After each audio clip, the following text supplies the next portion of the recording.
Getting into the habit of feeling good. Hey ladies, I'm back. Another day, another podcast. Today I wanted to talk about a challenge that I gave myself this weekend, the results of it, pulling back the curtains of my resistance, and what I've discovered and learned about myself. Okay. So before we dive in, I'm just going to gently remind you again that if you are not following me on Instagram, head on over there at Mama's in Control. Actually, I'm going to be sharing more behind the scenes. We have our one-day event coming up this Friday, and I get so many questions from you guys asking me about like, how can you quote unquote do it all?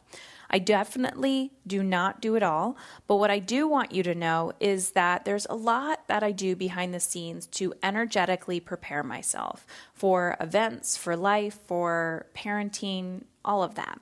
I do a lot less than people think I do, and I am highly introverted and highly sensitive, so energy is overwhelming to me.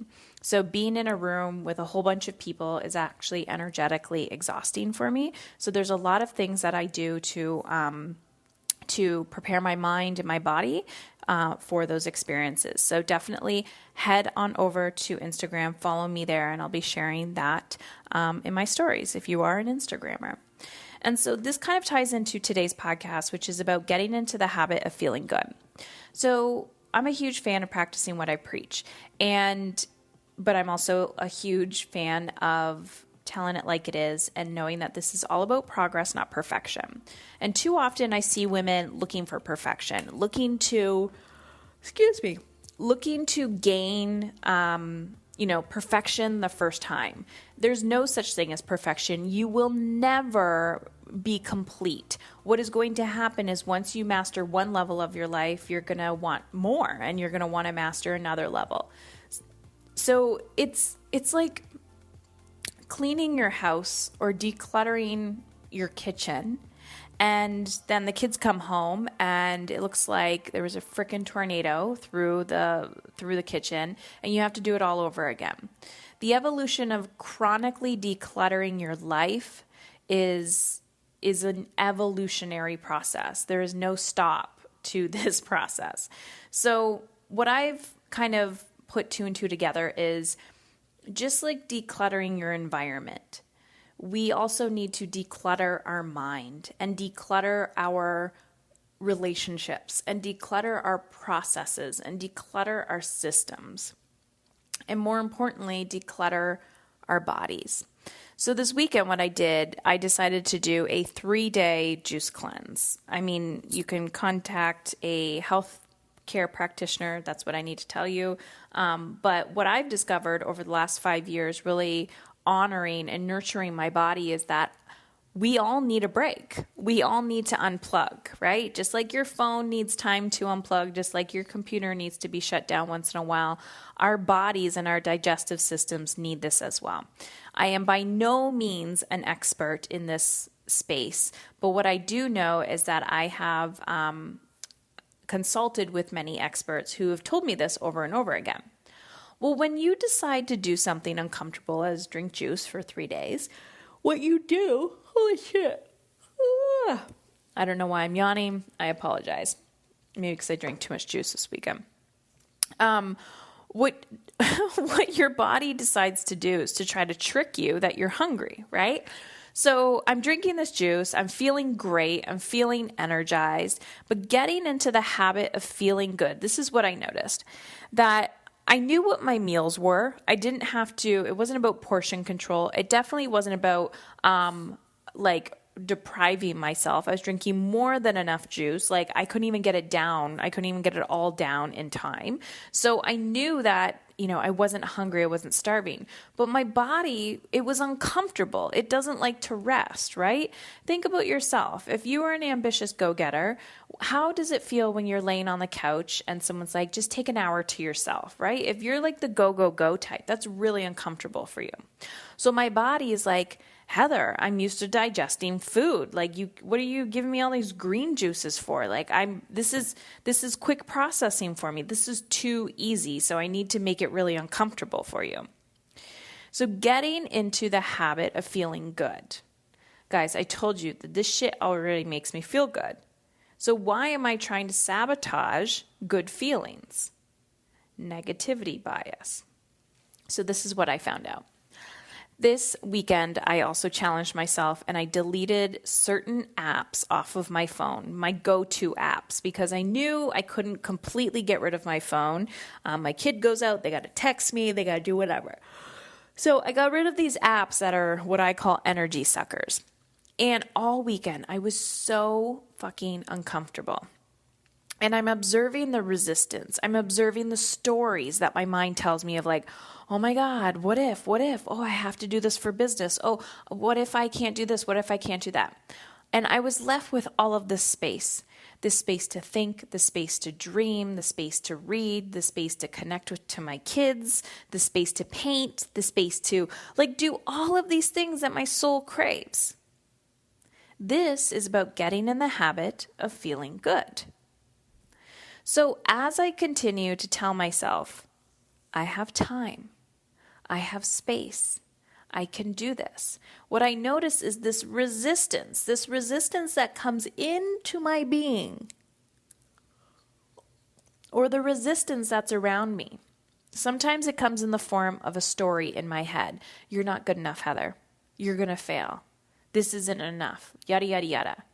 But the truth is that thought needs to be decluttered. That thought does not make any sense in my consciousness. So why do I give myself permission to feed into that? So I've been trying to be very conscious of what I've been putting into my body. I told you guys this at the beginning of the year.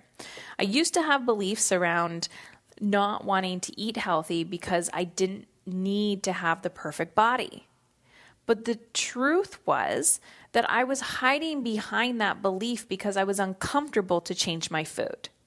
Because my real why for wanting to change my diet, and I don't like the D word, but wanting to change my food is for energy, just pure energy. Because when I am functioning at an optimal level, I am a fucking rock star of a mother. I am a fucking rock star as a business owner. I am a fucking rock star as a human being. When I am eating shit, I feel like shit.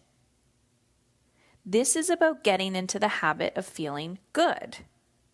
So when I gave myself this challenge this weekend, okay, Heather, you're going to drink juice for 3 days, right? I knew I would be uncomfortable. But after 3 days, then I went on, I'm eating clean. Oh my God, it's been 5 days, been eating clean. I'm looking for sabotage all over the place. I'm like, oh, maybe I can just eat this. I deserve this cookie. I deserve this bag of chips. It is hilarious to watch how easy the brain just wants to suck you back in. So I've committed to myself to continue on this process, but more importantly, I'm observing how I'm trying to make this a habit of feeling good. A habit of feeling good. And how many opportunities and chances throughout my day I can get sideswiped. How many people, how many comments, how many opportunities for food, how many opportunities for not preparing that I try to give myself an out. Oh, just let me out. I don't want to feel good anymore.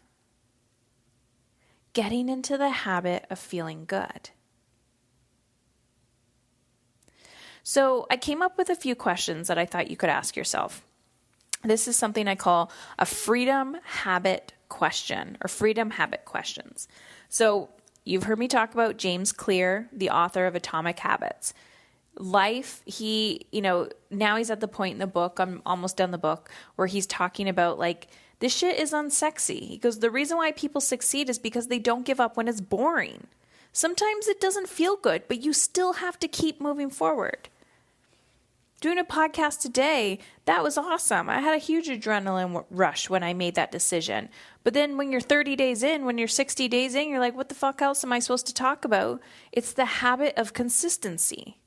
The excitement does come back, but you have to be willing to show up when other people are not willing to show up. So it's not about putting 3 days in and then saying, I'm done. Once you get past the boredom, that is where the freedom comes. So two questions I have for you. Is this action or inaction getting me closer or further away from my goal? Is this action or inaction that you're about to take getting you closer or further away from your goal? So if my goal is to energetically be on my game with my food, and I'm about to put a hamburger in my mouth or some French fries or some potato chips or something that I know is not going to make me feel good, I have to ask myself, is this bite, is this food, is this meal going to get me closer or further away from my goal? Second question, if fear wasn't a factor, how would I do things differently? So think about the actions that you take in your life. I guarantee you some of them are based out of fear. Guarantee you. Fear of not being a good mother, fear of not being enough, fear of not having enough money, fear of losing someone. If fear of being judged, fear of failure, if fear wasn't a factor, how would you do things differently in your life? And I have a bonus question for you. What are your go-to out excuses? How can you call yourself out on this one? So my out excuse is I'm too tired. The truth is I'm not tired. The truth is my body, I might be fatigued, but the truth is my body is making me tired because I don't want to do something. So that's my out. So what I'll say to my husband is, I'm going to the gym tomorrow at 5 a.m. I'm going to go to bed tonight at 9 p.m. or 10 p.m. Do not, you can let him know, right? Do not let me use fatigue as an excuse. Because you're going to be the same tired as you were. So go to bed early. What is the out excuse that you're always using to avoid doing the uncomfortable work that will get you in the habit of feeling good? That's what I have for you today, ladies. I think today's a thinker. So let me know what you think. Send me your deets at support@heatherchauvin.com. You might have to listen to this one a few times. What are the excuses that you are using to get you out of the habit of feeling good?